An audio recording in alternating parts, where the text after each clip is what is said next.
thing when you was on a bus with your mates and you were sharing their speakers Yeah. in like 1990 and they were shit? That's what it's like. Another quality production. Yeah, I tell you what, our production skills have got nothing on anyone else. There we go, that will do us. Good evening and welcome to the Comrade Buller Special Edition. No pressure, John, it's all over to you. Show for the Flooring Models live show. Here we are with you live 7:30 on the 2nd of September 2021. Bit of a special day today, isn't it, John? Let him say it then.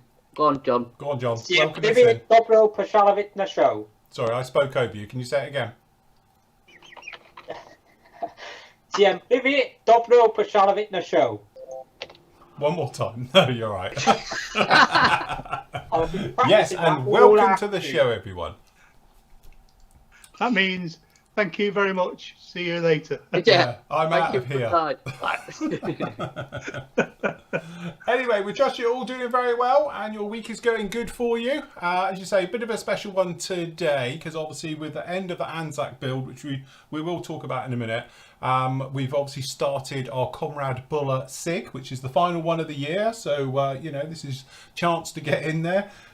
Frederick says, excellent intro. Well, you know, it took us all about a minute to think it up and do it.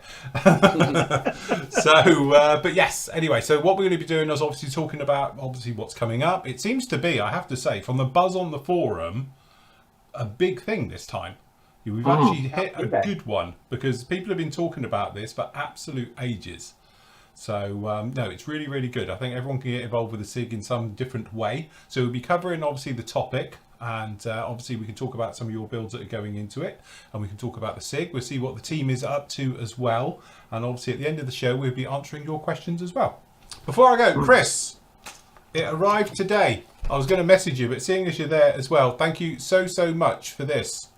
Absolutely, you're a stellar man. In fact, out of all the challenge coins I've been sent over the years, yours is definitely the best. Because not only is it the heaviest by a long way from anybody else's one, but it actually comes in. Like, I'm going to have to show people. Chris, do you mind if I show everybody this? Am I allowed to? Just in case he pinched it or something. Someone wants to know where he got it from. Yeah, to show it. So hold on, let me go full screen. Hold on. So you get obviously beautiful little boxy thing here, but it comes in an absolute stunning little case. Proper nice one, and there it is. So obviously you get the little inlay card in here as well. Oh, wrong way around. There we go, limited edition. Very nice about the Hornet and operations. Okay, but the actual challenge coin itself is probably one of the nicest ones I think I've ever seen. It is absolutely gorgeous, and it weighs an absolute ton as well. But it is absolutely beautiful. Thank you so much, Chris. That was a really, really nice surprise today when that one popped through. I was a case of like, wow, that's very, very impressive. Especially when you're not expecting anything like that. When they turn up, it's sort of extra special. So a big thank you. That was beautiful. How much are they going for on eBay, Phil? I don't know. I'll find out. I'll tell you next week. So yes. Anyway, really, really nice. Yes, it's the Royal Australian Air Forces with the Hornets and all the rest of it. So beautiful. But thank you. That's absolutely really blown away. When it turned up, I thought it was a parcel being returned, like you do. And then I looked at it and it was like, hold on, it's got a customs job on it and all the rest of it. So I opened it up and saw that in there. But I actually thought it was one of our medals being sent back. So yes, very, very nice. So what I'll do, I'll send you some bits as well, because guess what's arrived?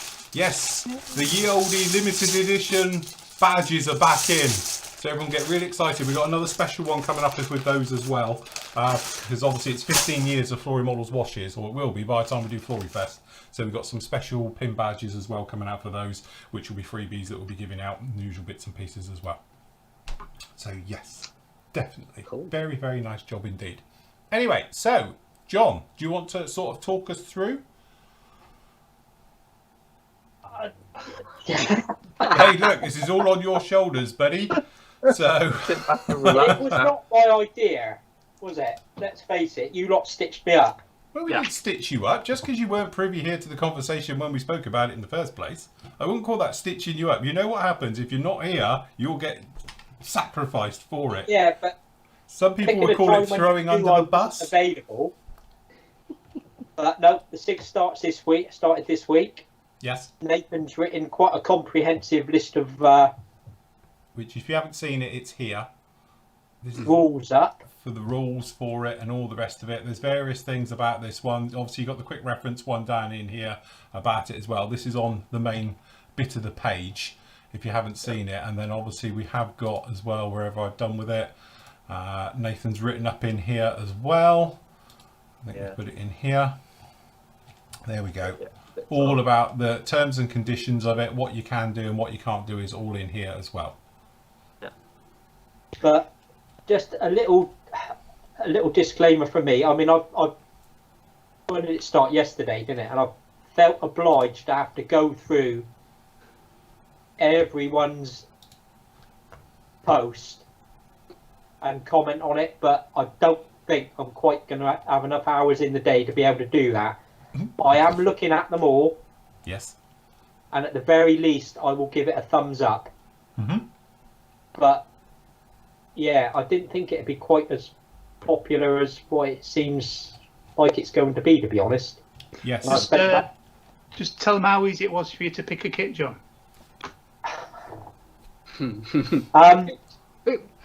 7 minutes and you stitched up. That's how long it took. 2 or 3 nights this week is it? I've been rooting through the stash All right. all night. Believe it or not, a lot of my stash, it's either too recent or it's not got the right schemes. But what I'm doing, I've decided,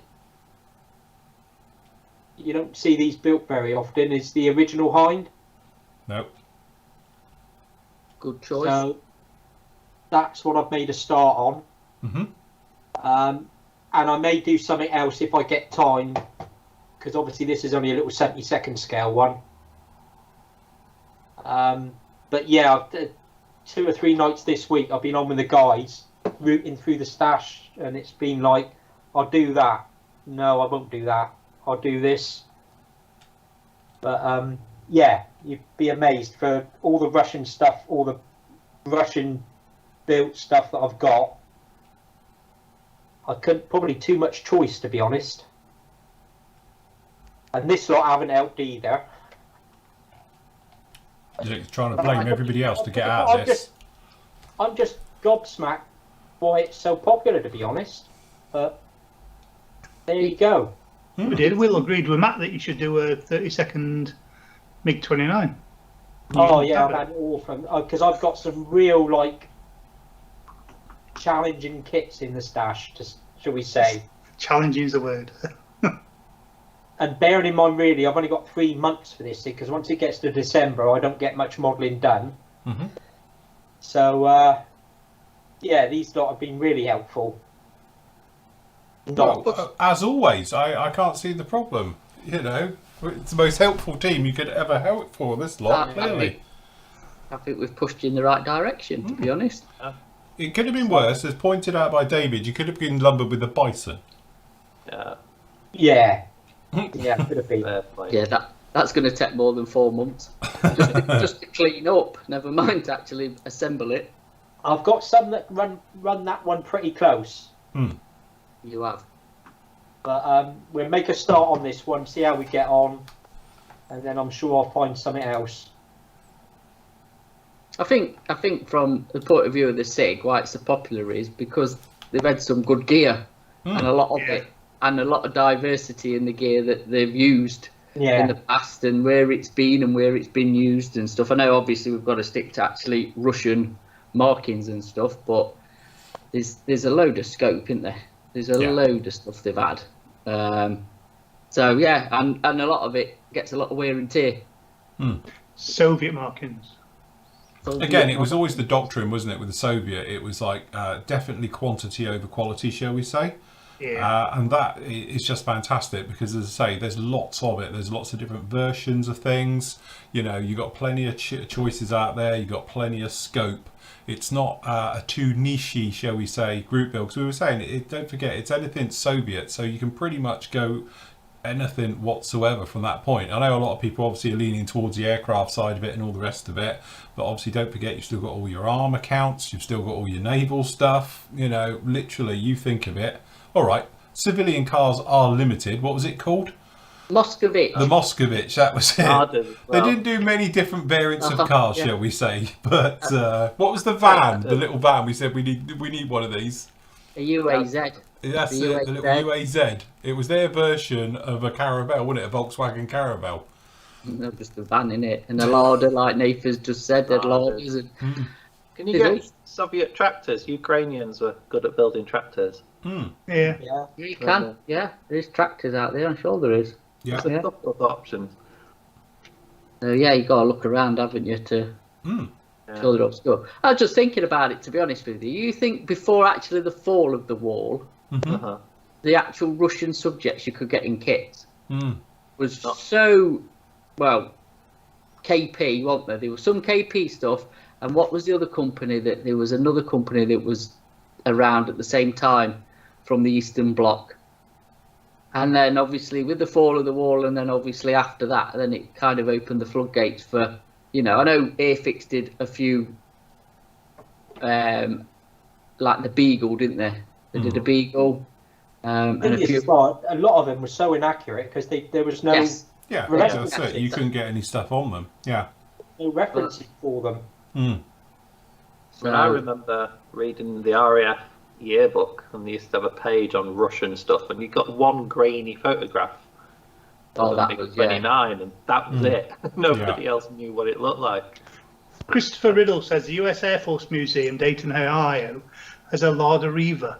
It's hilarious. It used to be not an uncommon car at one time in the UK, wasn't it? We were on about that the other night, wasn't it? My mother-in-law used to have one. I used to drive around. My mate used to have one. You say, good job it's got a heated rear windscreen so he could push him along. It was a bomb crew for Lada Riva. No, he drove it into a wall. It's the best thing that ever happened to it. It improved its looks. Yeah, that's it. It probably added value. Now it's covered in mud. Chris said you can still buy new ones. I'm not surprised. Are they still making them? Well, it's still exactly the same.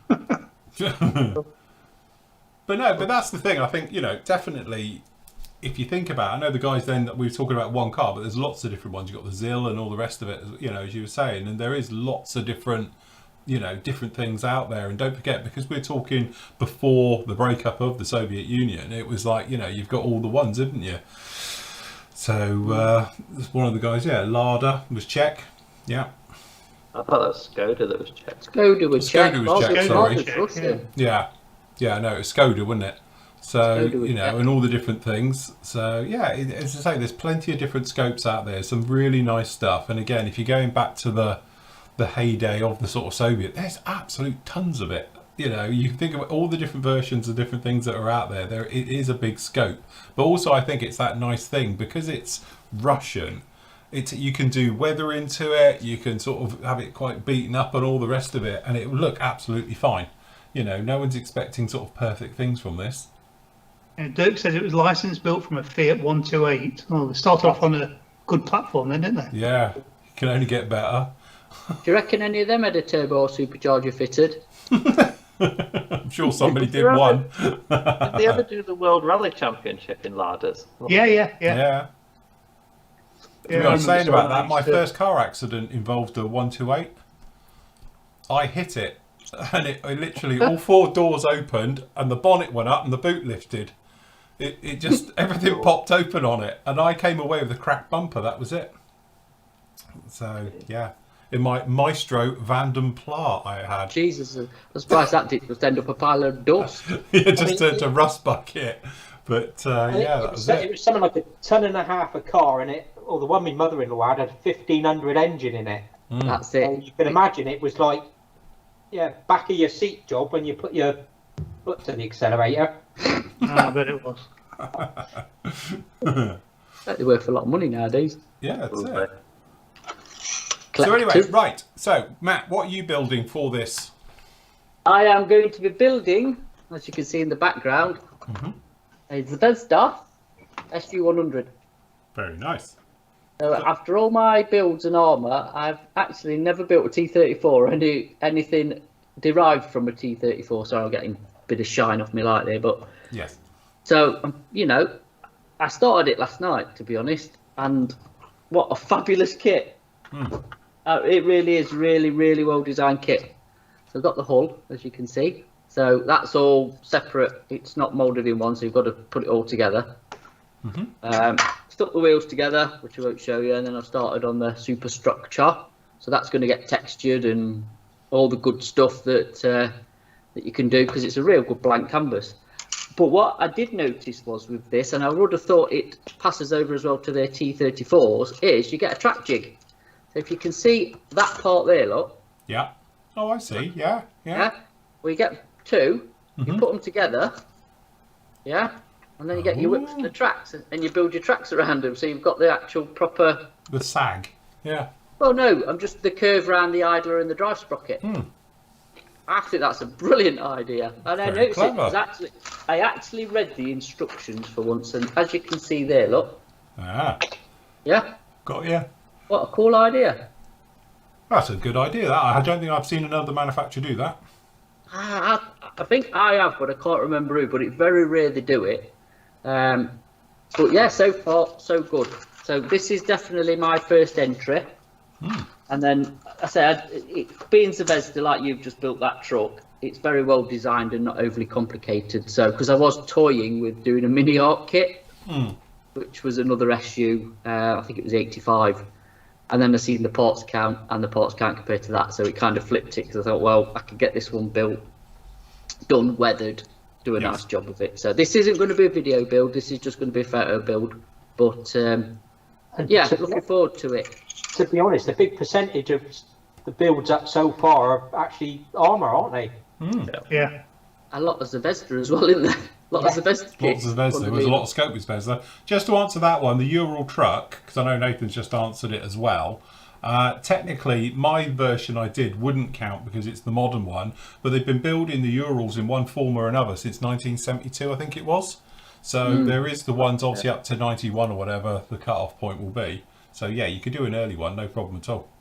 I think you'll need the trumpeter one to do the Ural truck.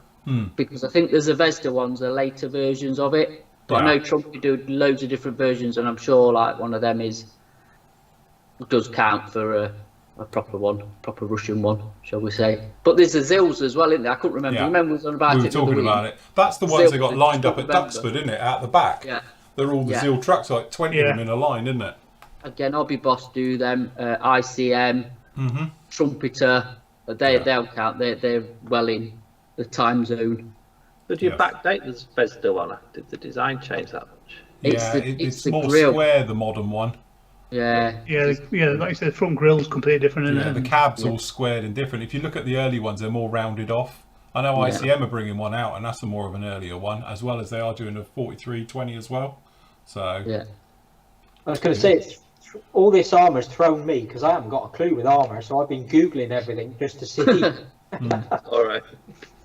Can I just mention something that Matt did ask if a T80 was included in the SIG? We did have to check that, didn't we, to be honest? The whistle I pointed out that the name is in the title, T80. It came out in 1980. Yeah, but I actually didn't know that. Surely there's later versions. Oh yeah, there is. Yeah, but there's a T80 1977. Yeah, does that mean a T90 would count? No. Because technically, when it 91, the wall fell. Was it in service by then? Probably not. You'd have to do some digging, wouldn't you? That's it. That's the thing. You do have to do a little bit of research. Right. Anyway, Andy, what are you building for this? Yeah, Picto. Are you still working on a certain ZSU 23? Yeah, I'm still working on my ZSU, which is coming along. Let me just flip camera because it's a work of art, but it's a nightmare. You weren't saying that. You didn't call it a work of art half hour ago. Oh no, it's. But it's complicated, Andy. It's not going to be seen when it's in that turret. I know, but the problem is I do like a section like that bit on top. Will take me an evening to do, but then I have to wait for it to dry before I can attach it to the actual part. It's taken forever to do. It's about getting your money's worth. Yeah, it'll be considering it didn't cost me anything. Yeah.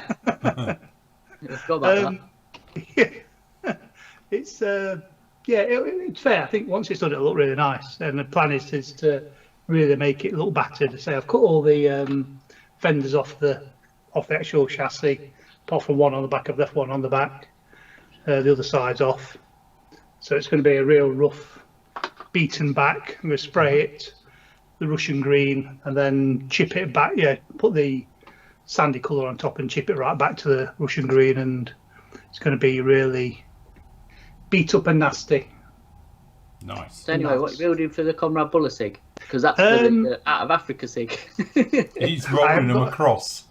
I haven't got a Scooby-Doo. That's fair. I have got a lot of Soviet armour stuff, dating from Cold War, World War II and stuff. So I'll find something. Something easy. Something with less parts count. Yes. Definitely. Right, Nath, what are you going to be doing? I have been on my train commute for the past 2 weeks, been reading about this young woman, Lydia Litviak. So I shall be building the Armour Hobbies Yakolev Yak 1 in markings of this woman, who weirdly is massively under-recognised as the highest scoring female fighter ace of all time. But she's sort of almost slipped under the radar of the history books a little bit. How many kills did she get? That's the problem with the Soviet record keeping. It's 12 or 15 in the space of basically 2 summers. So she was fighting in Stalingrad and then over the Battle of Kursk. Shot down and killed when just short of her 22nd birthday. Which is frightening, really, isn't it, when you think what it is? 22. Yeah. So, I mean, she trained to fly pre-war and then joined the Russians created 3 female regiments. The Night Witches are the famous one, a fighter squadron, and then a bomber squadron. So I've just ended up with one of her yaks to build. Very nice. Hopefully it's better than the yaks were in that film that I sent you all, that are made up with scaffolding poles and cloth. It's a quality film, that was. It was. That was The Attackers, wasn't it, or something? For people who haven't seen it, it is available on Netflix. When you see it taxiing along, it looks a lot better. You can almost imagine people pushing it out of shot of the camera, can't you? Yeah, the wings are literally... They've made up a mock out of scaffolding poles and covered it in fabric and painted it, and it looks just like it's made of scaffolding poles and covered in fabric. It's awful. So, but yes, no points for the CGI on that particular one. All practical effects. And while I'm just... This is a point that's coming up a lot. I'm finishing a Spezda Hurricane. This is the cheap, snap-tight so-called kit, yeah? Yeah, but this is not eligible. No. Because it's not Soviet designed. And we're not doing anything Lend-Lease. We're looking for stuff that's come from a Soviet design bureau. So it's got to have like Yak sort of MiG. That's the clue. Yaks, MiGs and all them sort of lot. So just stay away from anything with Lend-Lease. You can build your Tupolev Tu-4, even though it's a B-29. Right the way down to the Boeing pedals. Yeah. Just stay away from anything that's like Lend-Lease or imported into the Soviet Union, and it'll be fine. I think a few people get confused with Soviet Union and Russia as well, don't they? Yes. Yeah. So it's only up to 1991? Yeah. So you can do Ukrainian, Belarusian. You can do your during that time, from up until the Soviet Union fell apart. Yeah, but not your Warsaw Pact stuff. So not your German, Polish, Czech. So Konkorsky, that would count. Yep. Yeah. No problem with that. couple of people already doing that one, I think. Yeah. Again, it's one of those ones. Originally, I think if you look at it, you think, oh, what am I going to do? But when you just dig a little bit deeper, anything pretty much goes. But as I say, the big thing is move yourselves away from anything Lend-Lease. So there's no Spitfires, Hurricanes, Dakotas and stuff like that. And then obviously don't think of anything that is being exported either. So you can't do things that are in Africa or, you know, as you say, in the Middle East and things like that. They don't count. It's got to be Soviet markings. Soviet. I had with my stash. A lot of the kits are like Czech and Polish and things like that. Yeah. Christopher says Studebaker showed the Soviets how to build trucks. Allegedly. We showed the Soviets how to build jet engines, and then they put them into the 15 and shot down. Yeah. I don't think the Soviets saw it that way. It was they invented it. Yes, even though it just looked just like the Whittle engine or whatever it was. Yeah, it's a bit like that Boeing thing. If you don't know about it, they got hold of a super fortress and copied it to every minute detail, including where it says Boeing on the actual rudder pedals. They still say Boeing on them, so they even copied that across. And a patch on one of the wings, wasn't it? Yeah, they put a patch on one wing.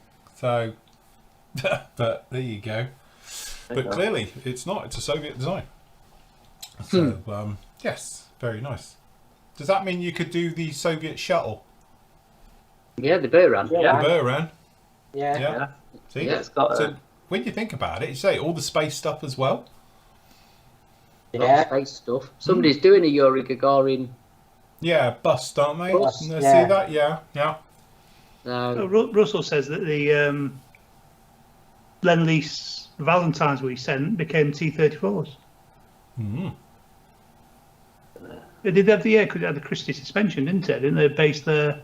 No, that was a BT7 that had the Christie. The BT7, wasn't it? Yeah. Yeah. So so there's definitely plenty of stuff. So what about you, Philip? What are you doing for this? I don't know yet.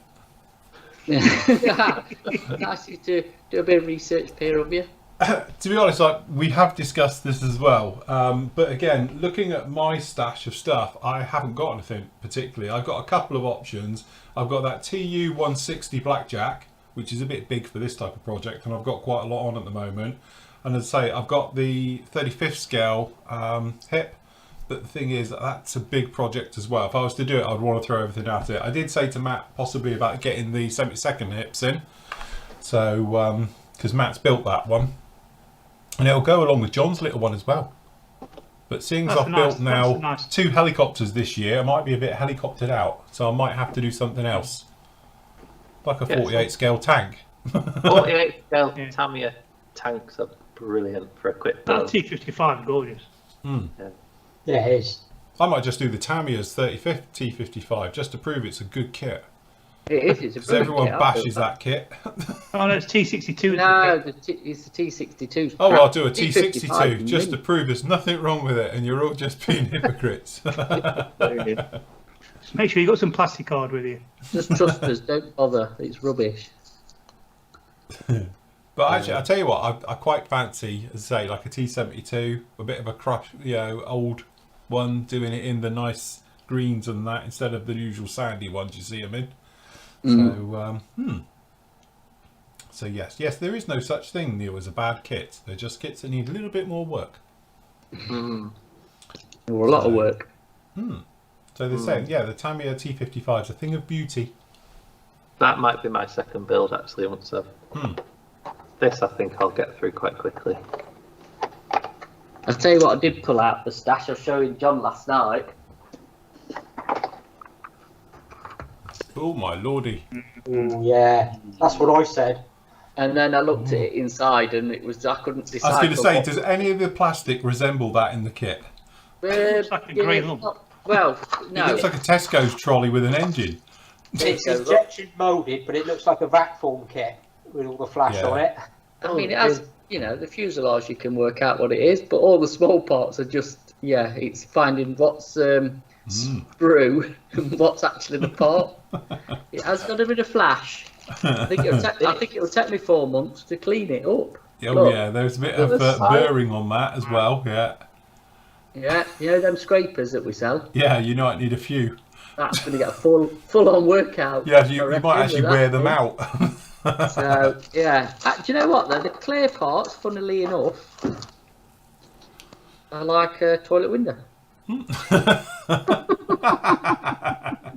the clear parts aren't exactly clear. Do you know what? They're not, actually. I thought they were better than that. No, they're not. They're awful. God, they're really bad. They're a bit distorted. But anyway, that's good old A model for you, innit? And probably no, I won't be building it. If I get me, which I will get this SU done, I might pick something else because I do like doing, you know. There is something else a bit different in the stash, to be honest, that might be a bit more builder friendly, shall we say? Yes. Yeah, No. I must admit, what I'll do is say I'm working on those other bits and pieces at the moment. I'll finish this one off today, tomorrow, and over the weekend, and then I'll have a proper look for something. But I say I'll probably be a bit of armour, I'm thinking, or something else like that, or I might just do a sub. A sub, hey, you could do a sub. That's a cracking idea, a sub. One of the guys, can't remember who it was, said he's going to do a sub. Big good. You've never done one of them, have you, Phil? Not as a build, no. Could you do that Akula class sub killer? Yeah, or just do a typhoon. Typhoon That'd be class. cool. Then I could have the Hunt for Red October music playing as I'm building. Are you putting it in clear resin as well? Oh yeah, of course it will be. You know, breaking an ice, you know, in the Arctic. That's Breaking it. some ice. Absolutely not. No. But I might actually do that because, I say, we haven't done a sub before. Perhaps I'll have a look at the subs because obviously Trumpy do a shed load, don't they? Yeah, I'll be boss. Do they do any Boss. Yeah. 70-second ones? No, luckily, thank God. So, Tell you failing what, that, it might be a diorama. I'll get a bit of old bathroom glass, spray it, and then drill a hole and just put a periscope through. We have showcased some nice ones, haven't we, this year on the when we used to show the builds. There's some cracking ones. What, submarines? Look, apparently, there you go. Now you've got me going. Mark's on my wavelength. Apparently, look, was that Hobby Boss do a great typhoon? Yeah, they do. That's why I'm about to look and add it to the basket for you. Go, if there's one, what scale? I'm having a look. You just talk about 48. Yeah, that's it. Yeah. Well, 35th, it's fine. 35th. Yeah. That's categories. What will it be under? Ships. 1353. It's 1350. Jesus, did they do a 144? That would be funny. 1350 ships. Ooh. Mark, have you built it, Mark? How big is it? How many centimetres long? It needs to fit on my cutting mat, ideally. The thing is, what actually counts as Soviet sub, because there's a few here. I've got a Yasen class or a Akula class. Akula would, definitely. That's The Akulas are the sub hunters, aren't they? Yeah, they're the little ones. so. It's about 50 centimetres long. Oh, that's all right. That's good. It's good for weathering a sub, isn't it? Do some fun with it. Yeah. So you've got a SSN Akula class. Hmm. Well, I think they all are. I don't really know. Oh, there's quite a few. Apparently, the Yasen is a post-Soviet one. Too new. The Yasen is the post-Soviet, is it? Yeah. So an Akula is all right. Yeah, because that's the attack one, isn't it? The Akulas with the attack ones, the little fast ones. Hold on, I haven't finished yet. Let's see what else there is. Oh, that's it. The thing is new. Chris says the colour's too new, yeah. Is it? It's in the Hunt for Red October. Post-war era Zulu class. Whiskey. Oh, these are NATO reporting names. Right, I'll tell you we'll do one if it's not thingy then. Surely Trumpeter must do something. Oh, is it an alpha? Perhaps that's it. Oh, it's an alpha. What's the one with the big slidey sides on it? It's got quite a long sort of conning tower to it with the slidey side. That must be the alpha, is it? Ah, right, there you go. Alpha was the hunter killer. That's it. We're all learning about subs today. What about a USSR Navy submarine class? Who? 1350, can't even say it. You could just about get away with the Akula class because it came in 1986. Oh, there you go. But At that point, we're only actually in the water. Commission between 84 and 1990, so that is like literally right at the end. But they're still in use by the Russian and Indian Navy. I know they went to India, wasn't it? Because of the didn't they do them all up for the Indians, and then that's where they went. I tell you, actually do stuff, and I think it's ICM do shit. All right. And I'm sure they've got. Hold on a minute. Let me check while I'm on here, because some. Did they go into service? Hey, look, I've got it up in our wiki, so we're okay. Here it is. That's all the Soviet subs. Look. You know. So you got the Zulu, the Whiskey, the Quebec, the Whale, the Romeo, Foxtrot, Tango, Bravo, Kilo. Improved 7. No, actually, Cooler 1, 2, or 3. God, this is where you have to do your research. Yeah, isn't it? a November, a Victor. the ICM do all German, so U-boats and stuff. So no, they don't count. Number built 15 of the Akulas. Yeah, it's a bit of it's a sketchy one, that one, because right at the end of the. Yeah. Oh, the Oscar. That was it as well. The Oscar, wasn't it? That was quite a popular one in various things. I was going to say the Oscar cursed cruise missile thing, but it is none in stock. Yeah. Typhoon class, is that? Yeah. Apparently there were 6 of them built. Yeah, that's out of stock. Well. You're doing well here. Doing all right, aren't we? We might have to go somewhere else to find one. But who knew? There you go. That's our evening's entertainment.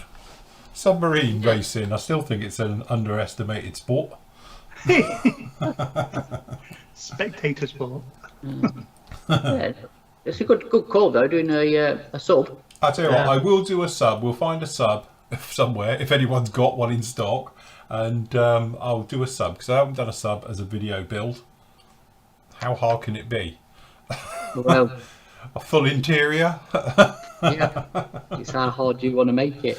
Yes. I want a full lighting kit. Yeah, that's it. Give it headlights with sound. Yeah. So, with Sean Connery's voice. Yeah, that's it. I'll have Sean Connery as the captain. And Alec Baldwin, wasn't it? He was in it. I think he was in it. Yeah. Yeah. So just I think because John, obviously it's John's SIG. Mm-hmm. I think what he should do is pull out what he was going to build or thought about building and explain why he's not building it. Over to you, John. Starting from the top, John. Work your way down. Talk to us why you taught yourself out of everything you pulled out your stash.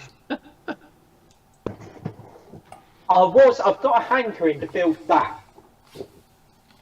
Yep. Yeah, that's a nice, yeah. Why didn't you then? Because looking at it, it's a lot of work. There's massive flat seam right sort of this section. John, just how would you kit that at the top rather than at sides?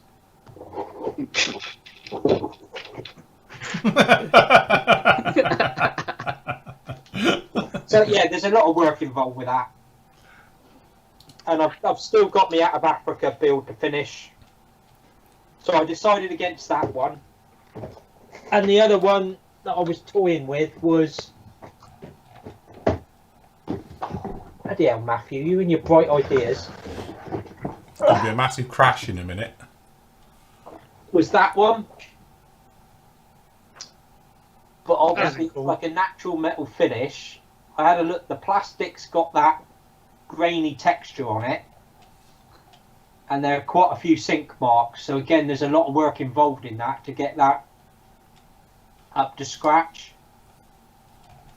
Well, So that's another one I would like to do, but I need a little bit more time than this SIG to get it done. So we've got to extend the SIG. That's what it's saying. So yeah, What about the MI6? the MI6, that was never really on the cards, was it? Yeah, but show it anyway because it's a cool kit. it's a cool kit, but it's an A model kit. So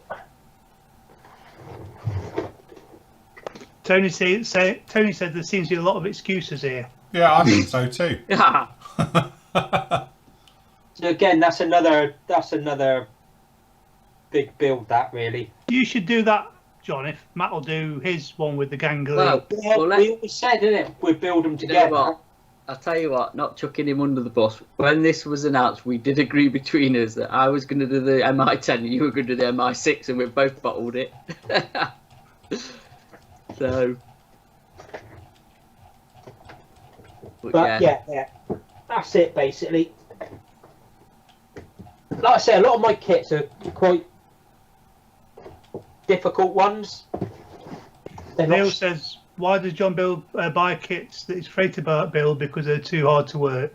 It's not like because he's a postman. He's only got till end of November.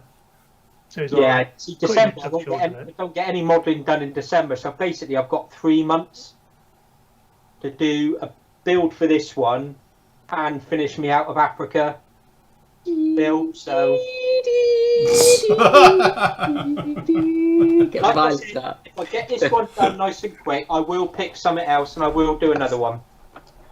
Do you know what we should have done? We didn't think this through really with what John does in November. We should have actually probably put the Comrade Buller one first in the year, and then flipped him round so we could have actually had his full 4 months allocation. Yes. You know, but you know, it isn't what it is.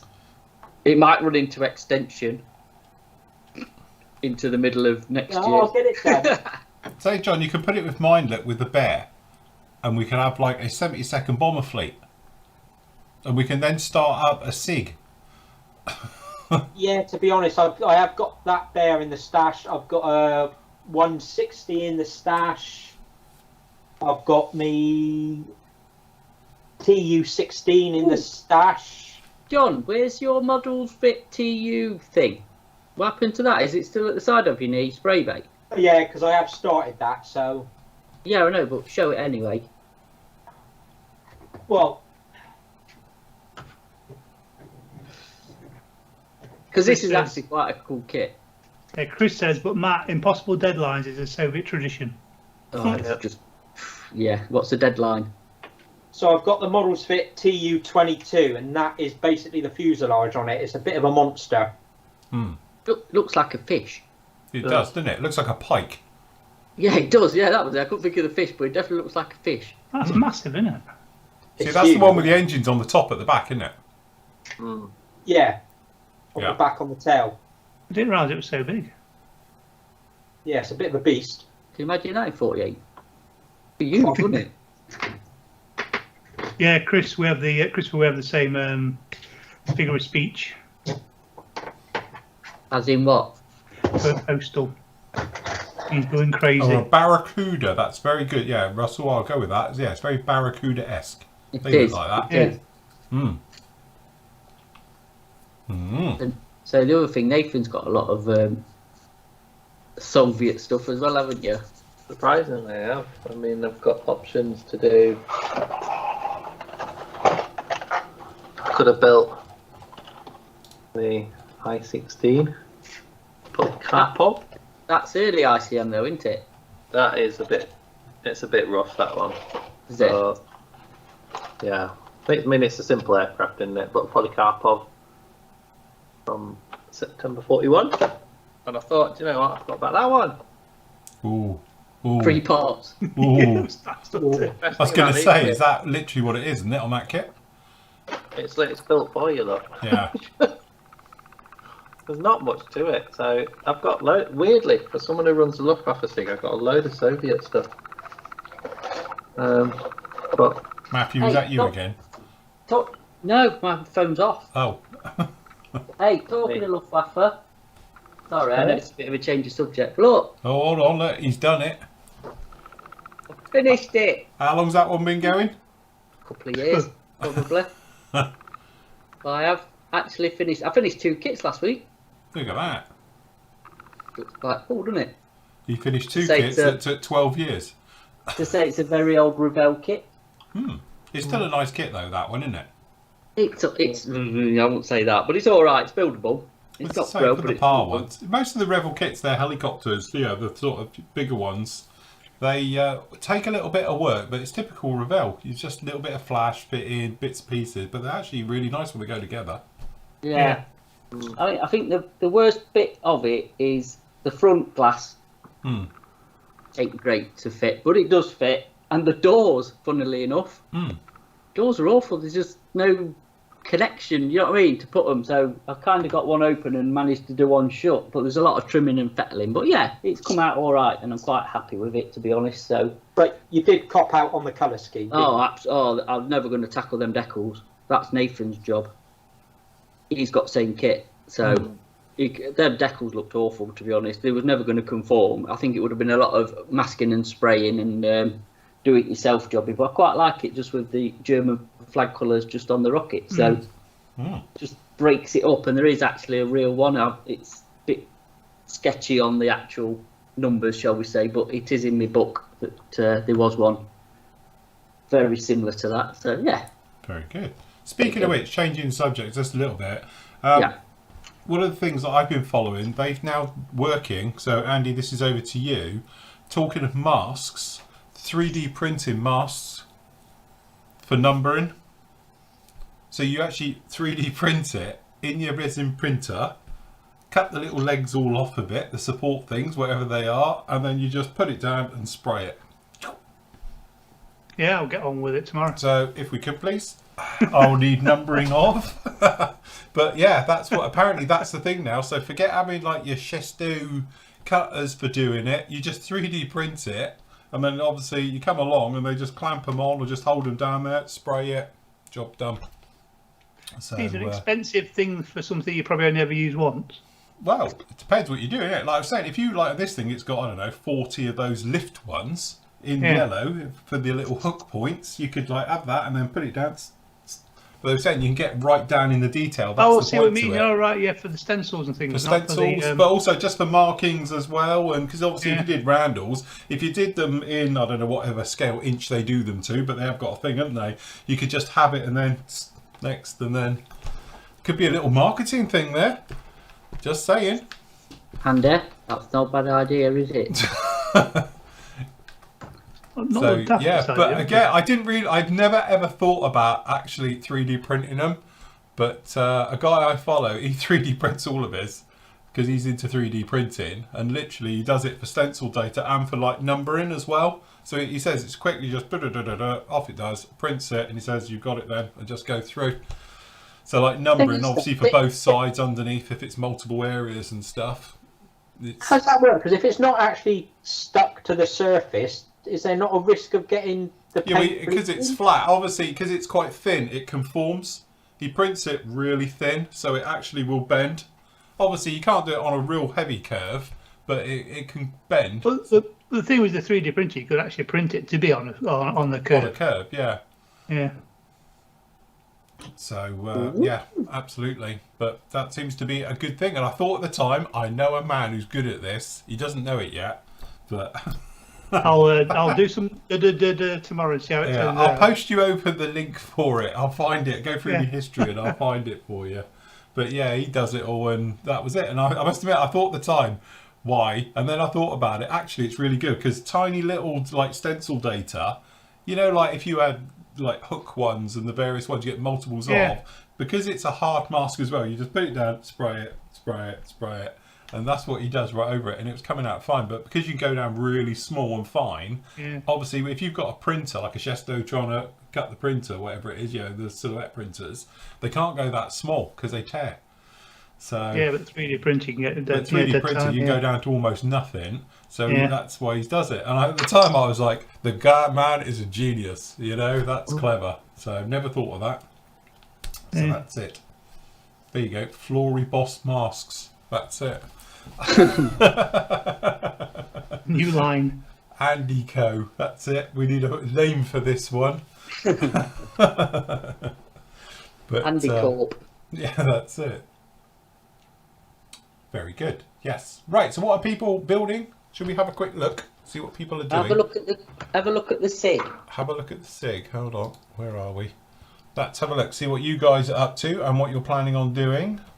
So, But say, first of all, I have to say, it was a great one for the Anzac SIG finish. Got 100 entries, 78 finished. Well done. That's a good hit ratio on that one. So well done on that one. And say, I'm going to do the video for it if I can tomorrow. I'll get it done and this all cleaned up. So my A-level maths works out to be 78%. Do you know what? That's brilliant. I can see why you got an A now. Anyway, down in here for the Comrade Builder, this is the one. So usual thing in this area in here, if you go in there, that's the chatty area for it, if you know what I mean. And then down in here, you're posting your work in progresses. And then I'm hopeful the first person I click on, which you'll hear, is set this out. Oh, Alex is all right. Alex is good at this. So basically, as Alex has done here, what we want to see is obviously at the top is what it is. Scale, manufacturer, and the item, and then down in here a little bit of info about what you're doing, picture of the box art so we can see what you're on about. As I say, you don't have to do a picture of absolute everything, but it just shows you what it is as well. So see this as like a mini review, because people can look at the parts, see what the kit's like. Obviously you've got the photo etch down in there, and away you go, and he's all ready to set off there. So well done, Alex. So Alex is doing the yak 1B. Is that same as your yak? He's got the expert set, so I've not got the photo etch. Oh, right, okay. You've just the standard one, is it? Yeah, They've got the poor man's edition. And then obviously we've got a little bit more in depth, one from Matt, and he's doing the T70. Nice. Again, he's got the title up here, the bits and pieces, absolutely. So that's really good as well. Nice choice on that one, be a good build. What else have we got down in here? Zvezda, BTR 70. Nice Afghan one. Yeah. Very, very nice as well. He's going to go for an out-of-the-box experience with that one. Very nice. And what have we got? Zvezda. Oh, look, sub. Look, a sub. Bill's gazumped me. Hey, guess what? Hey, we're going through fingers who never thought as the Vesta did with for a No, big absolutely. sub. I know. Oh, we need to check that tomorrow. What a load of brain donors we are. Okay, so there we go. We've got the which one's that? Is that the that's a Delta? Tulip class. Is it the Tula class? Yes. Tulip class. Tulip class. Yeah, it's the Dutch one. No, it's not. So anyway, there we go. So that's a nice one there, as you can see. Oh, look, look at the base. Do they all come with that? I want a base on that out of mine. Andy, 3D print me one. Right, there we go. 3D printing the Atlantic Ocean under. What scale's that one? I don't know actually. What scale is 1/350. 1/350. So there we go. That looks all right. I think I could handle that. I could see that as a challenge. That's a nice scale for a sub, I reckon. 1/350. I do like the base. That is a cool base. I didn't know they came with them. I think they all do. Don't you fancy doing a sub, Nave? I've had a sub on my list to do. I was more thinking a U-boat, but I didn't think about Russian ones, to be honest. This is it. Join me, everyone, with a sub build. That's going to be the sub-sig. It's going to turn into the sub-sig. There we go. Anyway, that's a good one. What have we got here? We've got the Trumpeter Maz truck from Stephen. That's You cool. can't get any more Russian than that, I was going to say, it even looks Russian, doesn't it? It's just got that look. Wheels on that. It's a proper bit of kit, that is. It's like the thing with all Russian stuff, though. It's just totally practical, isn't it? Yeah. There's no messing around. It's got massive wheels. Oh, look, figure. Yeah.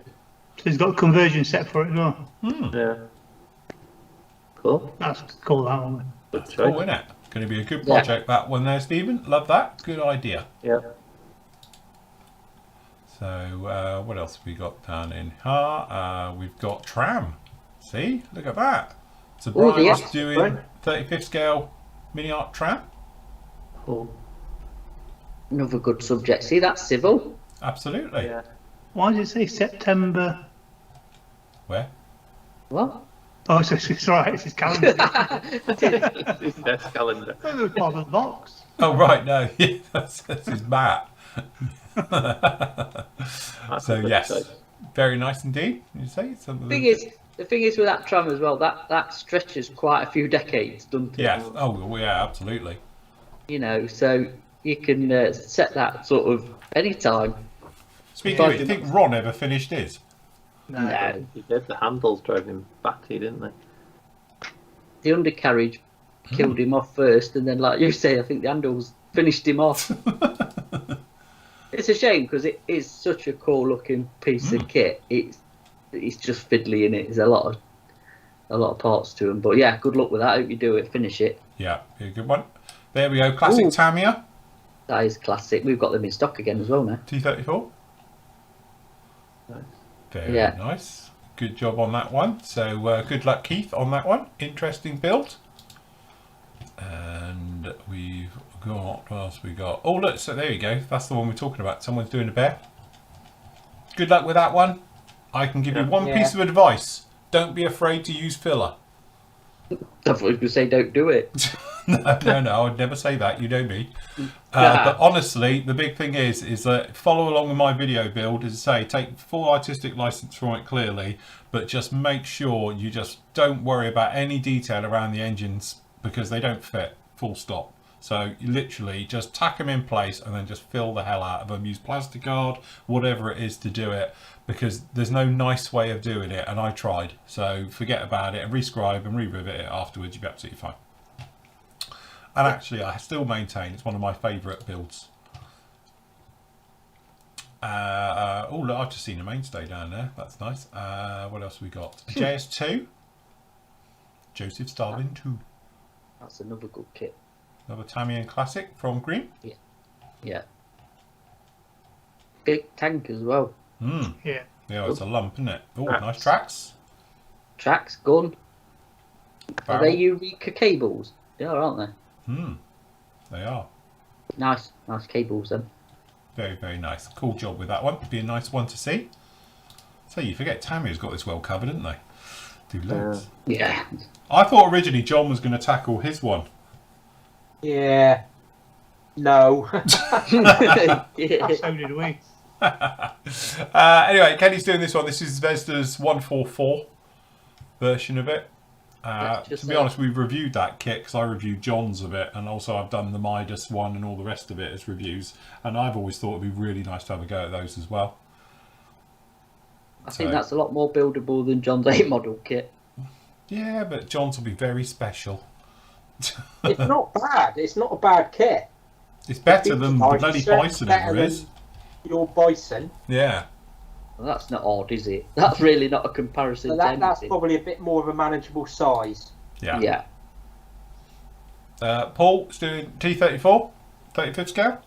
Very nice. You see, I did look at doing that kit, to be honest, and then I thought, well, to be a bit different and do mine. But yeah, he's never built a T34, so should be. Has he got the track? Go back to tracks. He should have the same. The tracks on there. No, he also got that sprue picture up, but yeah, perhaps his will have that system as well. It should have. It's the same kind of layout, isn't it? So yeah, very nice, very cool kit. And what else we got down in Har? We've got where were we? Oh, look, MiG 17 Airfix 1 from Jordan. you've got one of them, Nathan, you? I have.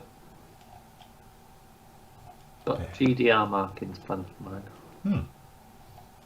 Nice kit. Will be.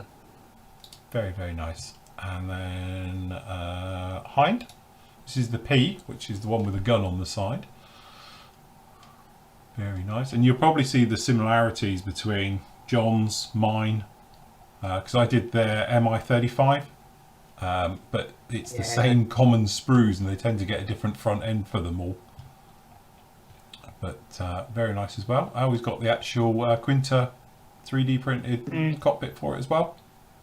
And a mass set, good man. Mass set, yeah, definite. KV mass set. That's for anybody who is doing Russian aircraft. Have a look at KV masks because they do a lot. Yeah. And a lot of obscure stuff as well, don't they, John? Yeah. Also, who's released the resin engines for these? Somebody has. Res kit. Res kit. Yeah, ResKit just released a lot of stuff for these as well, and they've done 3 resin engines for it. And if you didn't want to put them together, they look really nice as well. 72nd scale ones. That's nice. Oh, T72 Trumpy kit. Oh. Very nice from Pavel. Oh, Mod 85 with all its reactive armour in it. Yeah. See, I've got a main T72 up here, sat in front of me. Nice bit of photo etch. Shouting at me. Very nice indeed. You get a lot in the box with them kits. And where are we? Hi, T72. What have we got? Ooh, train. Oh my gosh. Wow. Okay, roll Wow. up. UM. Who are UM? It's different. They're I think they're Ukrainian, aren't they, Nate? I'm not sure. To be honest. He looks like a Thomas the Tank Engine, doesn't it? Because he's got eyes. But like And he's got a five-year-old nose, hands. What, and the big guns? Well, yeah, clearly. Thomas the Tank Engine's gone angry. I'm going to say, yes, 5-year-old designed it. it's gone rogue. Very nice. Very cool. That's Oh, look at the that's metal cool. work. Nice chunk of photo etch in there. Oh, look. Tracks. Trips. Yeah. Do you know what? I've got to say, I was expecting that to be a bit soft, Yes. if I'm honest, and it really looks all right. That's definitely different. Hmm. I know, is it Hobby Boss who do some Soviet trains as well? Yeah, Hobby Boss doing, don't they, I Is think? it Hobby Boss or Trumpet or something like that in 135th, I think it is? Yeah. Um, Remember that year we were all going to do a wagon each? I'll tell you what I have got that I've stashed away. Does this count? Some Russian gauge track. Oh, is that different gauge, is it? Russian gauge railway track. Yeah, it's different gauge to European. As well, Mini Art does both sorts. So, Oh, right, okay. you know, that'd be a quick build, wouldn't it? Just do the track. Yeah, build the track, Russian gauge. Wow. Okay, Mark's doing the Zvezda 35th T28. Look, it's one of them land ships. That's a big lump, isn't it? It is. Yeah. Big useless lump. Yeah. Oh, yeah. Well, funny little guns next to the driver then. I was going to say, I like the way the driver's hatch folds forward. Yeah, it's like a crew of two, that, you know. Very nice indeed. That'd Plenty be of plastic. all right as Oh, well. look. Oh, look, it started it. Started it. Well, it's the first one who started it from what we've looked at, isn't it? I don't think you started. I think that's just it's one That's piece where it hull, comes, isn't it? isn't it? Off here. Oh, I thought Yeah. because sorry, I was going off mine where mine's all separate. I didn't know Yeah. that was a one-piece hull. Ah, Which one was that? It's T28. so is any in the Oh, finish look, set? grad. The grad, is that an early grad? Does that count? I think that's a later grad, isn't it? Could be. Ooh. John, John, Don't you need to ask me, officiate in I'm here. clueless. you're running this SIG. You need to police it. Yeah, you're policing this one, John. I don't know. It just looks like it's the modern one, judging by the cab. Could be. What was it? BM21 grad. Yeah. They all are, John. Can I just quickly answer Matt before it goes off the thing? Yeah. Matt, he was given a load of foam insulation a while ago that he uses for his dioramas. Me? Yeah, Yes. to say yes. Yes. You want Yes. density foam? There's a proper name for it. I've got like the polystyrene stuff. XPS styrofoam, he says. XPS you need. Yeah, but you use the stuff you were given, don't you? Yeah, but I do just use it as the XPS stuff you can carve and deload. Yeah. It's really good. The stuff I've got is just like polystyrene, thick polystyrene. To be honest, it's not great, but anyway. Yeah, foam insulation. What's that stuff called that we were on about that I've used as well with a foil on it? The can't XPS, isn't it? Sort of I like don't know. I XPS. can't remember. It's got a Celotex, is it, or what was it called? Celotex, yeah. Yeah, because it's really high density. So when you do it, so right, Ash has done a very nice, or working on a very nice Zvezda T34 as well. Yeah, it could be popular, the T34, I reckon. We haven't seen a T55 yet. Has there been no T55s? Don't think so. No. No. See, look, we need this. Need some T55s, peeps. Winter whitewash. Absolutely. Oh, look, we've got here from Clint. He's doing the Clement Volsk. John, you're now fluent in Russian. How do you pronounce that? Volskishkov 122 prototype. Clement, yeah. Tank. It's a tank. Looks like an IL2. I was going to say, it looks like a JS2, doesn't it? With a, yeah. That's the prototype IL2, isn't it? I don't know, Yeah, I think it so. is. Looks like it. Tourist definitely IL2. It's definitely a beast. Who's it? Oh, exactly. It's a K. Oh, right, yes, KD. Oh, right, so Bronco. Bronco models, yeah. Don't hear much from Bronco, do you? We had a spate of them 2 years ago, but now it seems to have gone quiet again. Yeah, complicated builds though. Then they're not straightforward, but nice. They're just some good subjects. Master Club tracks, yay! Yay, the joy of tracks. Well, at least the Master Club ones they're almost as easy as yours are. That you have a child build. Ooh, that's not nice, is it? Child building tracks. So nice one on that one, Clint. And then we've got a fencer. This is the little one, 72nd one, which is a damn sight easier to go together than the 48 scale one. Is that Still only got one smaller. more? John? Yeah, you might have to look at that one as well. I think the Fencer E is the later version, isn't it? I think John, I did, you're onto this one. I hope you're taking notes, John. I did check that. I think it's okay, just. What, by a week? In John's world, it's good by a week. Fair enough. Good build though. Very, very nice. Yeah. I think you have to do it in the old colours though. That's the thing, because that's the modern Soviet ones, isn't it? Or the Russian ones, that is. It's got a Russian flag on it for one. There's the clue. What, Russian Navy? That is a, well, yeah, it's Ukraine one there as well, but yeah, it's the banner one, isn't it? Which is that one's the Navy one. Just a word of warning for people entering this SIG. Please do your research because John will send you to the gulag. Yeah. for a long vacation. Yeah, somewhere to get your tan. Okay, the last up. It's got Ukrainian markings and Russians. Yeah, but don't forget, it still has to be. Before 1991. Yeah. End service in 1983, the E did. Right. Ah, That's all right. So there you Cool. go. You need your markings though to be right. It needs to be in Soviet markings, not Russian. And then we've got a very nice MiG-25 BM.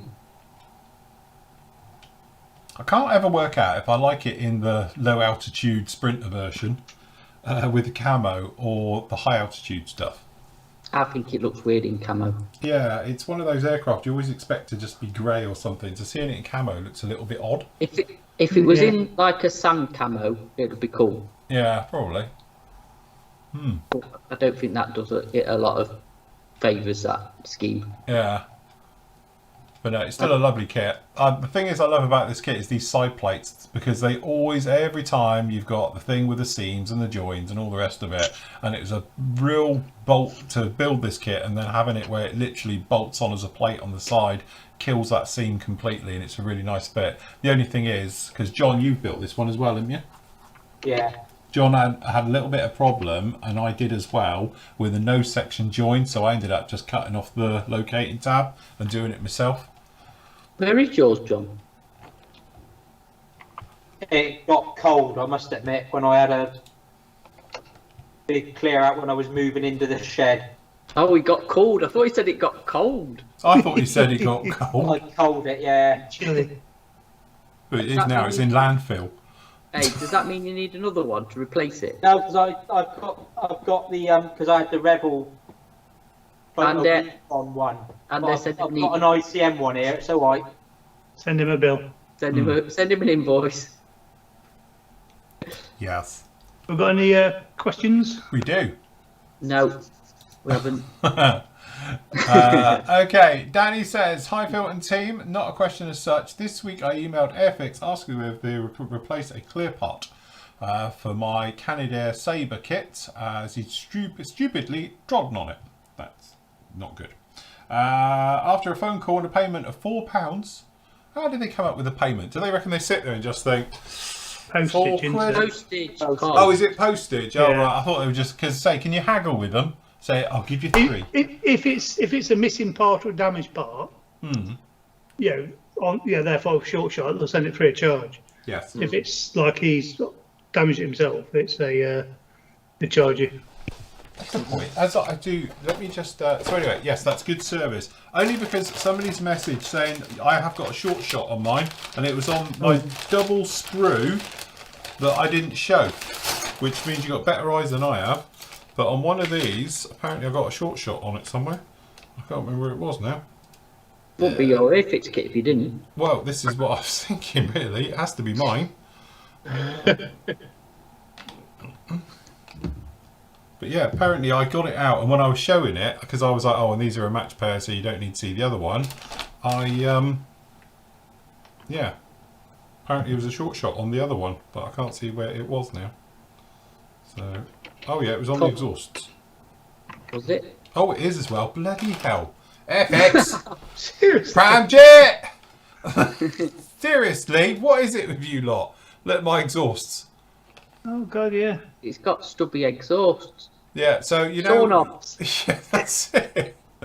Bloody hell. Every time I do a kit, and it said, but I didn't spot it in the review, only because somebody messaged saying, by the way, do you see your other one? You got short shot on it. So it should look like that, and mine looks like that. Jesus. Bit limp. I was talking to him today as well, so I will be sending him short thrift tomorrow. And I'm not paying £4. Oh well, at least we're back on track now because the Vulcan's fine. The Vulcan has got no short shots at all. It was absolutely lovely, but clearly that one has. Every bloody time. Right, Russell says, Phil, did you notice the drawer opening behind me? Yeah, the place is haunted, literally. They even did a programme about this house apparently before we moved into it, but I don't think it is. What it is, this floorboard, just to debunk this thing about the drawer opening, it's still on your top it's cam. slightly on the sorry, it's slightly on the, well, piss, shall we say, downwards. And if I roll back, what happens is it puts a little bit of weight and the entire drawer comes forward. And because it's very heavy, it will open on its own. So if I do it, at some point, if you catch it right, it'll open. So I have a peg, which I stick to the bottom. But sometimes when I'm showing things, I forget to put the peg on, and that's why it opens up. So to clear up that, we're not haunted. When we were around the other week, I saw lots of quite a few spirits there. So there was lots of spirits, but they got drunk. So,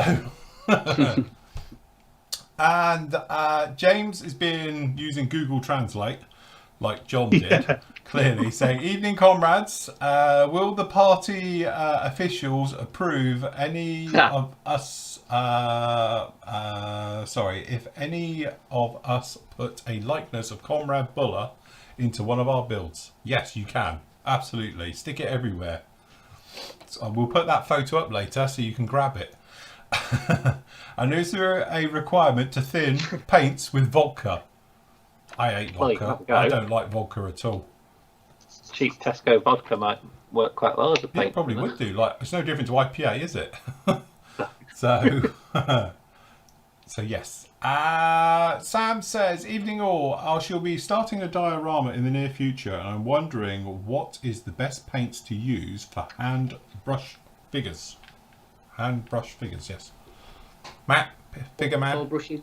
So I would say Vallejo model colour. Yep. Or Panzer Racers do very nice. What about the?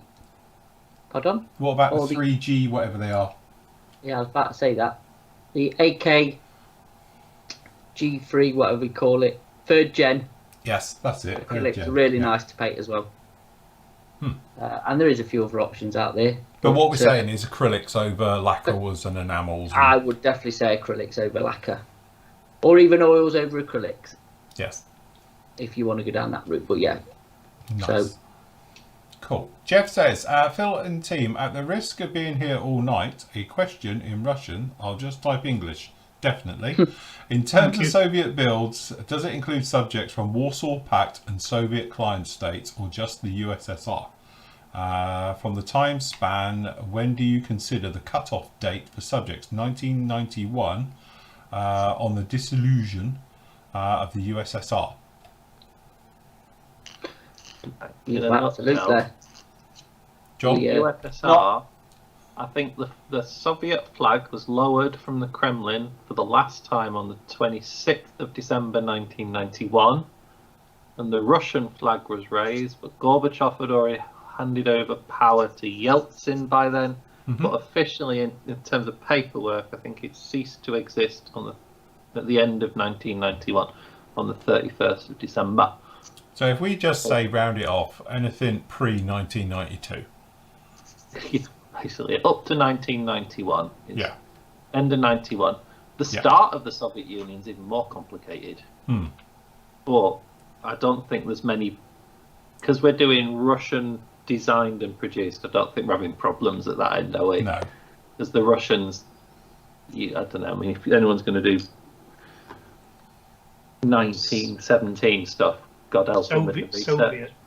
And it's got to have a red star on it. No Warsaw Pact. That won't be allowed. No. So, to be honest, best thing is to read the rules of the SIG. Yeah, there's a proper thing up there. We showed it earlier, and all the rest of it. That should sort it out and get rid of it. But yeah, technically, it's not Warsaw Pact or client states. It's purely if you go to USSR Oxfam, stuff. get a really old atlas from Oxfam where it's still got the USSR in it, and you'll see it's got countries like the Ukraine, Latvia, Lithuania, Estonia, Belarus. All those countries were Soviet Union. So not being too particular, but it's got to be that country there, that one. I've got an answer for it. If you start a build and it gets deleted, you know you've got the wrong build. You find your build suddenly in the other section, you know you're in the wrong you area. suddenly find your membership status changed to Gulag. Yes, that's it. It is. But anyway, the full details are up there. Nathan these days does brilliant rules, and it's all there, all the details. When I used to do it, it was a little bit grey, but it's not anymore. We've got it all sorted. We know what we're doing with it. I mean, the old rules still stands. If you think it might not qualify, it probably doesn't. Yes. Which was my way. The British If you're ever in doubt, it doesn't count. That was my saying. Yeah. So there's so much you can do. It's quite easy, really. It's, just don't look to overcomplicate it or try and be too clever and that. Just do something straightforward. Yeah, that's it. Have fun. At the end of the day, it's supposed to be fun. Start with the Soviet design bureaus, the OKBs, because they're all numbered and they're on Wikipedia. I'll put the link on Wikipedia. The list is up on the forum. Yeah. And you literally can go down the list and you'll see companies like Yakolev, Mikoyan. Obviously, I'm aircraft biased, but you'll find all your Soviet companies in that list. If you're really, really struggling, build a T-34. Can't get any more iconic than that. Definitely. Okay, Steve says, evening chaps, as it's John's night, and we do love to bash anything good in the UK, all of my anime GKs are from Hong Kong, posted by Royal Mail on the 29th, and they got to him on the 2nd. There you go. Well done, John. Congratulations. Well done. Take that personally as a compliment there on behalf of Royal Mail. So, good. Christian says, hi team, what colour range would you suggest for paints? Well, that's just answering before, wasn't it, really? He says he's got Tamiya, XF, Aqua Colours, MRPs. The thing is, they're all the hot ones, aren't they? So we were saying, really, you want to go acrylics? I would definitely suggest acrylics.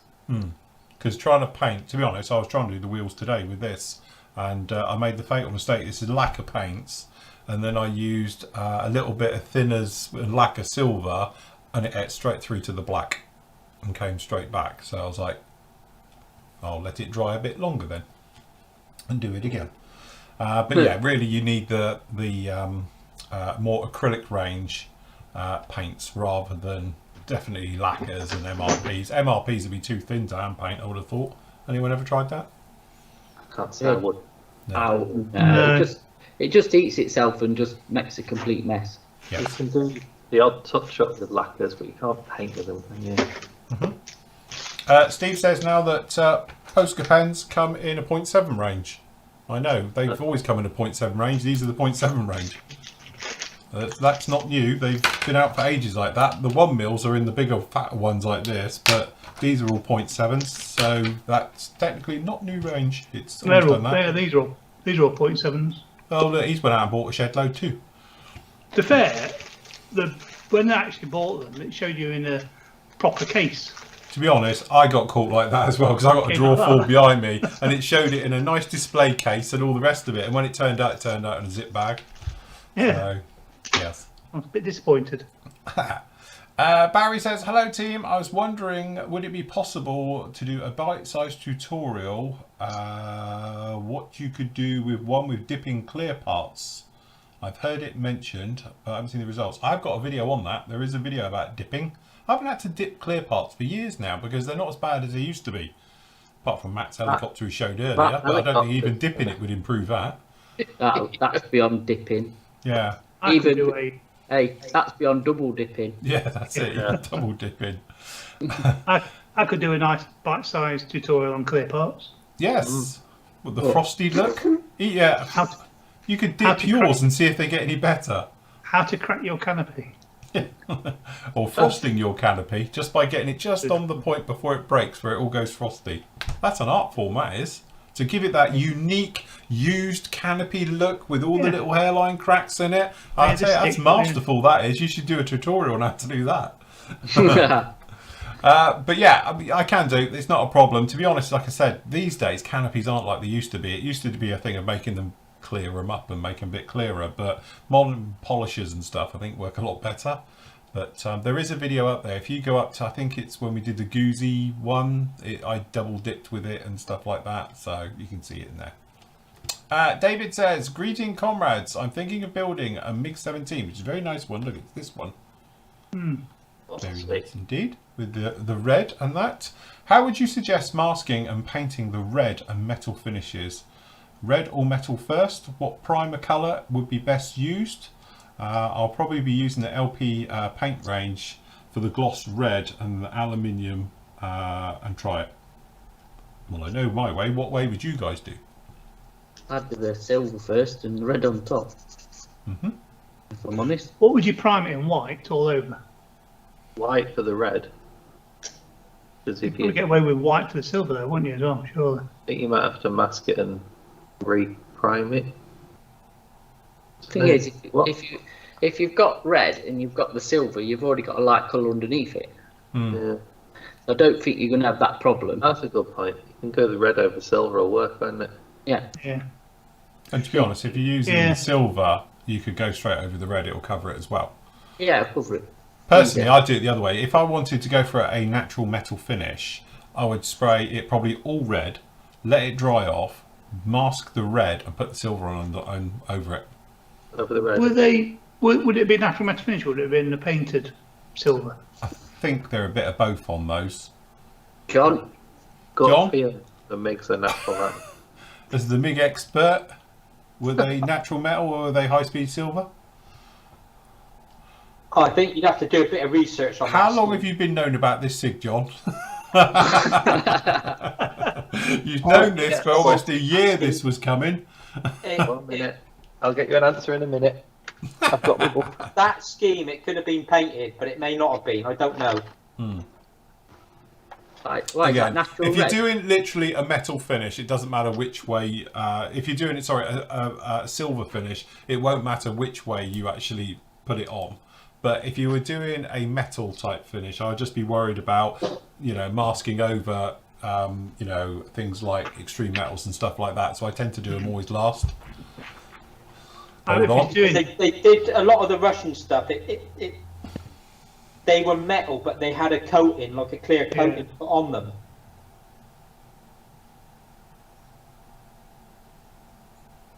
I think using Tamiya LP paints for both of them is probably the way to go.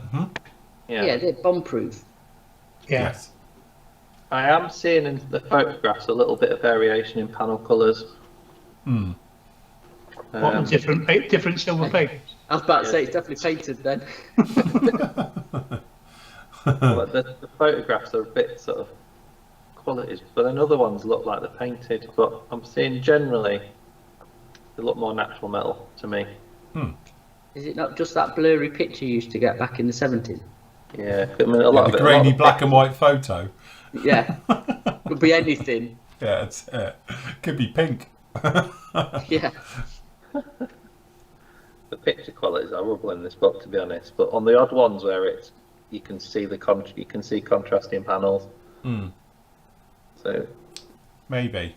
Don't know. Might have to do a bit more research on that before you do. But as for painting it, yeah, you should be absolutely fine with that. And if you're using, not being funny, LP paints, the silvers and the red, you'll be absolutely fine. So, Mark says, hi all. Do you have any tips or hacks or tutorial builds to point me for aircraft rigging? I'm going to use Ammo's 0.03 rigging. I'm building the PO2 for the Comrade Bullersig. Well, I've done quite a few videos on rigging. There we go. So you can see it in me Wing That Wings one. We spoke all about the joys of rigging in there somewhere. So that one will show all about it in there, because obviously this is done the rig. I use knitting in elastic, which is basically the same thing. But as I say, still exactly the way I did it in that one, and I also did it in the Gladiators, which is here somewhere. Where's the Gladiator? There it is. Which hopefully, I think I've got a thing showing. Yeah, there we go.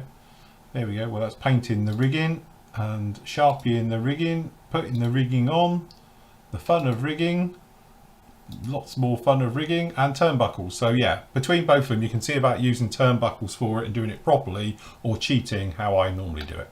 So, I was about to say, there's a couple of ways of doing it, isn't there? Yeah, so yeah, you can just go through, literally, there's turnbuckles way of doing it down in that.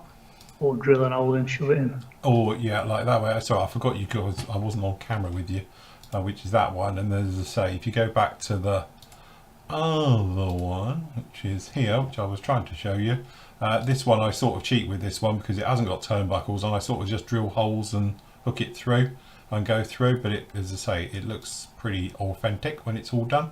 It all tends to line up and go through. So yes. But yeah, it's a couple of videos on there that'll point you in the right direction for all of those. And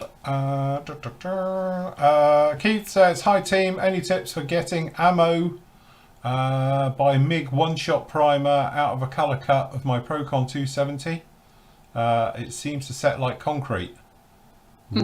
Just reading ahead, he does actually manage to get it out. Oh right, okay. Using different things. He said just leave it up there for anyone else to, in case they get the same issue.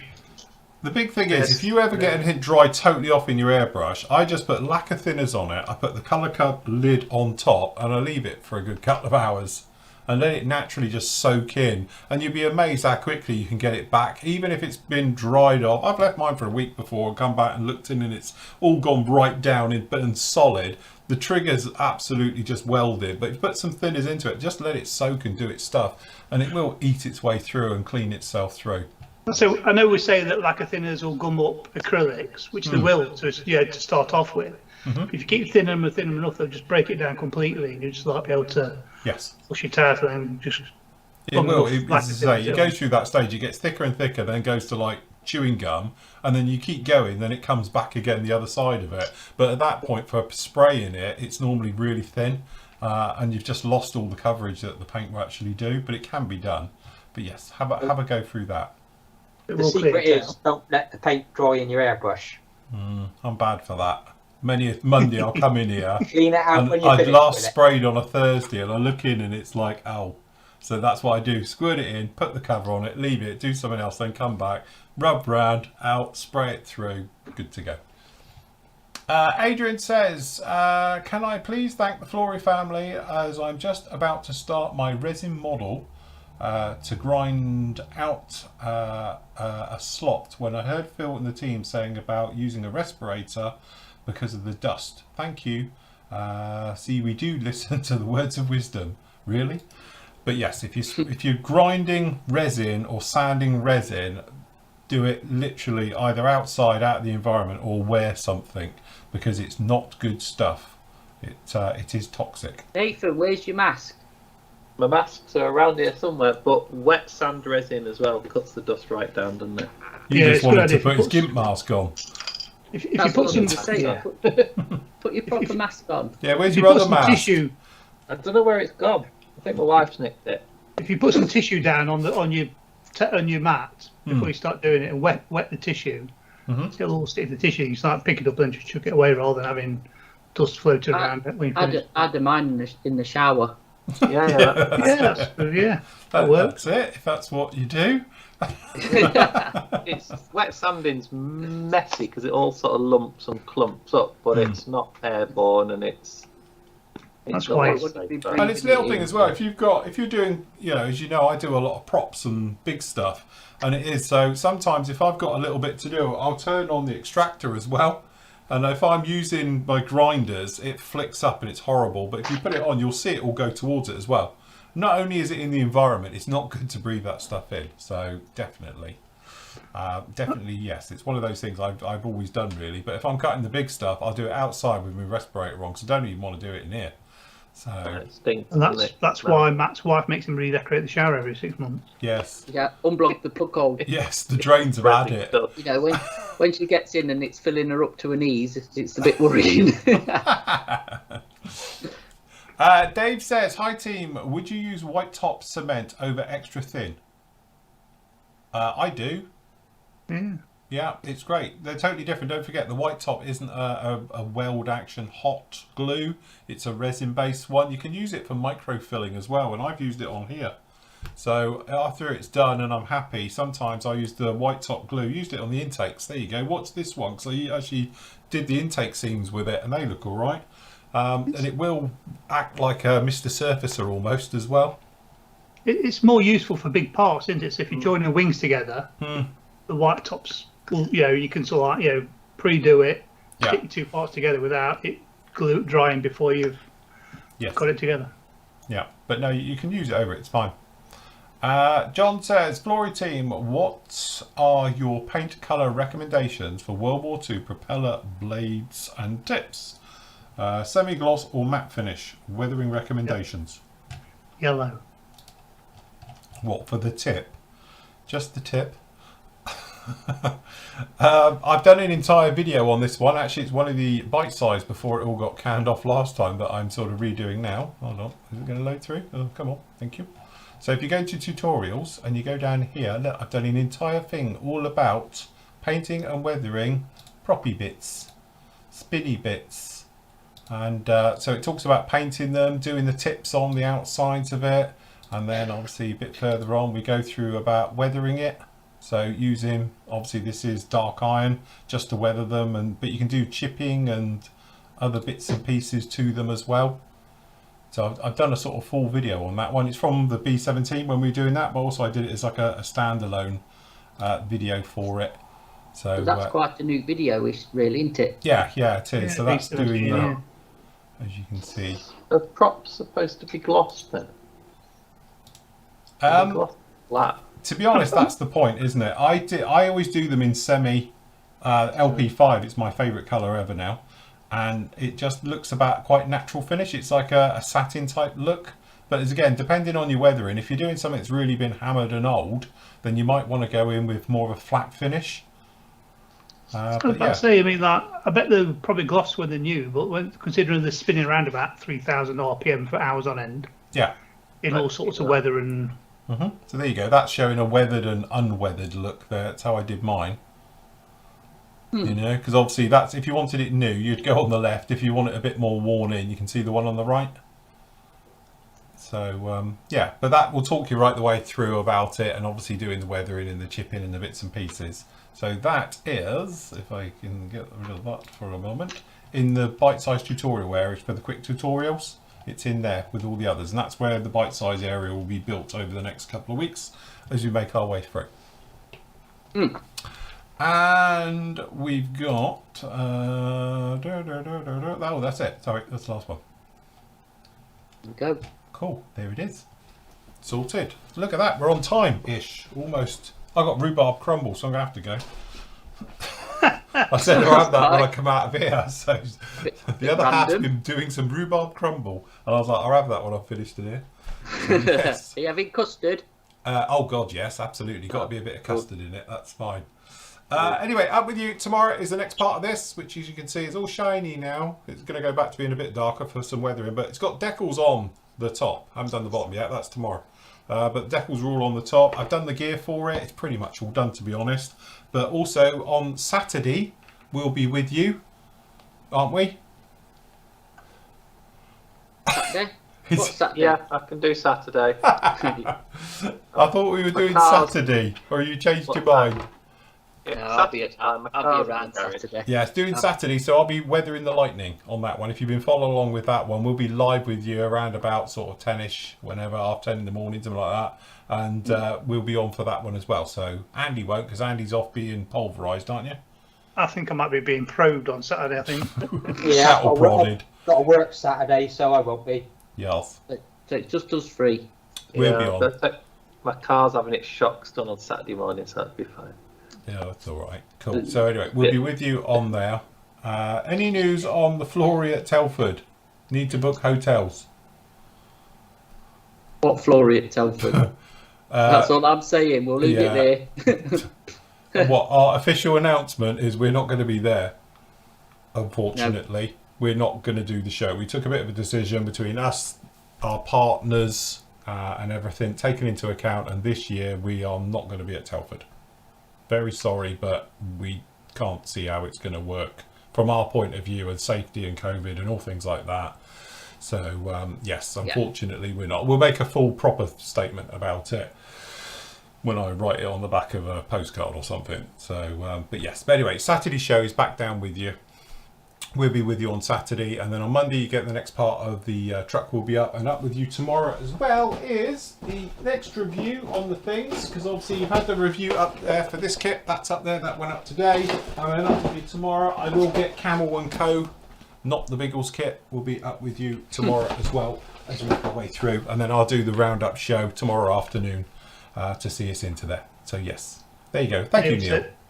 It was a sensible, yeah. Yeah, we think it's the sensible. We just can't see how it can work. We're talking about it some another time about it, but from our point of view, we can't actually even work out how it would work. So I don't know if everyone else is going to do it, but from our point of view, we're not going to be going. So yes, cool. Right, okay then, guys, we will call it right there. Thank you very much for joining us this evening. It's an absolute pleasure as always. We'll be on with you obviously tomorrow there, as I say. If you want to join us on Saturday morning, that'd be absolutely lovely. If not, we'll catch you all next week. So till next week or on Saturday, happy modelling, take care, say goodbye, gentlemen. Bye. We're out of here. Bye bye. Yeah.